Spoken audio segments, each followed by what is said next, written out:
Hi అండి.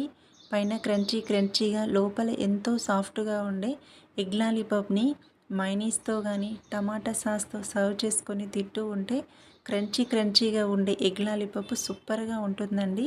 మీరు కూడా తప్పకుండా ట్రై చేయండి. ఇంత సింపుల్ రెసిపీని ప్రిపేర్ చేసుకోండి. స్టవ్ మీద గిన్నె పెట్టుకొని వాటర్ యాడ్ చేయండి. వాటర్‌లో కొంచెం సాల్ట్ వేసి ఎగ్స్‌ని పెట్టి బాయిల్ చేసుకోండి. ఒక చిన్న టిప్ అండి.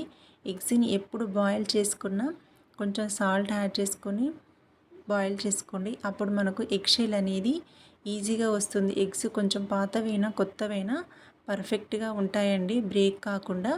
ఇలా వైట్ లేయర్ వస్తుంది కదా, ఆ లేయర్ అనేది పర్ఫెక్ట్‌గా వచ్చి ఈజీగా ఉంటుంది.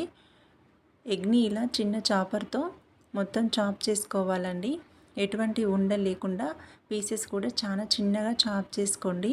ప్లీజ్ ఫస్ట్ టైం మన ఛానల్ని వాచ్ చేస్తుంటే అన్ని రెసిపీస్ వాచ్ చేసి మీకు నచ్చినట్లయితేనే మన ఛానల్ని సబ్స్క్రైబ్ చేయండి. అలానే లైక్ చేయండి, షేర్ చేయండి.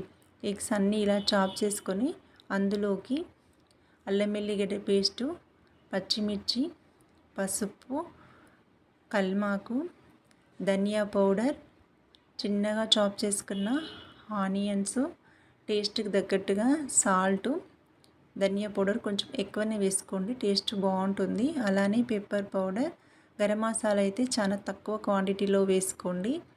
అలానే కారం యాడ్ చేసుకోండి.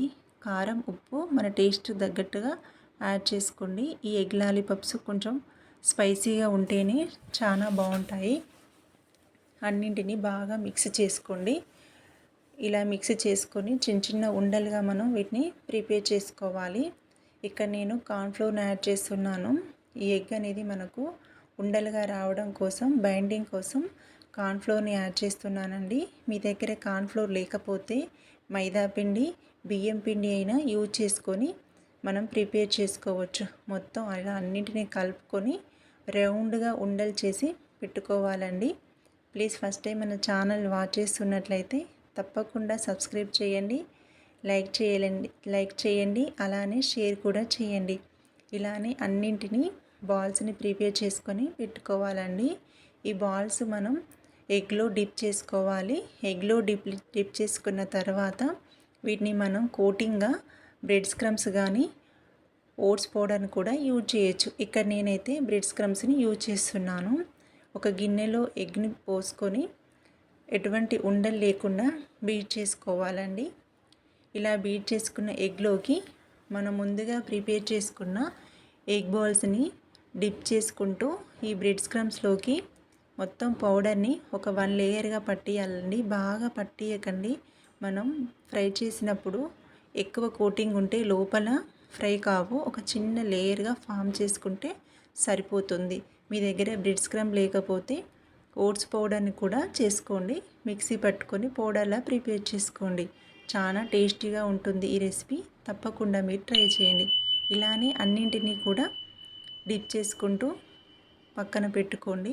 ఎక్కువ గట్టిగా ప్రెస్ చేయకండి, షేప్ అనేది అవుట్ అవుతుంది. కాబట్టి ఇలా నిదానంగా పౌడర్లో డిప్ చేసుకుంటూ ఎగ్స్ని ప్రిపేర్ చేసుకోండి. ఇదే విధంగా అన్నీ ప్రిపేర్ చేసుకోండి. ఆయిల్ అనేది హీట్గా ఉండాలి, హై ఫ్లేమ్లోనే పెట్టుకోండి. అన్నిటినీ వేసుకొని డీప్ ఫ్రై చేసుకోండి. వేయగానే స్టవ్ హై ఫ్లేమ్లో పెట్టుకొని కొద్దిసేపు కాగానే కొంచెం ఫ్లేమ్ అనేది తగ్గించి 2 సైడ్స్ గోల్డెన్ కలర్ వచ్చేదాకా బాగా ఫ్రై చేయాలండి. మనకు లోపల కూడా మంచిగా సాఫ్ట్గా కుక్ కావాలి. పైన కలర్ చేంజ్ కాగానే స్టవ్ కట్టేయకుండా లోపల కూడా బాగా ఫ్రై కావాలండి.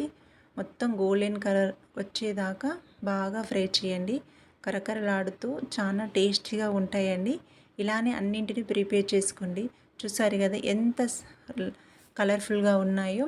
చాలా సాఫ్ట్గా ఉంటుందండి. పైన మనం బ్రెడ్ స్క్రమ్స్ అనేవి క్రంచీగా సూపర్ టేస్ట్గా ఉండే ఎగ్ లాలీపాప్ని ఈజీగా ప్రిపేర్ చేసుకోండి. ఈవినింగ్ స్నాక్గా చాలా బాగుంటాయి. ఇలానే అన్నింటినీ ప్రిపేర్ చేసుకోండి.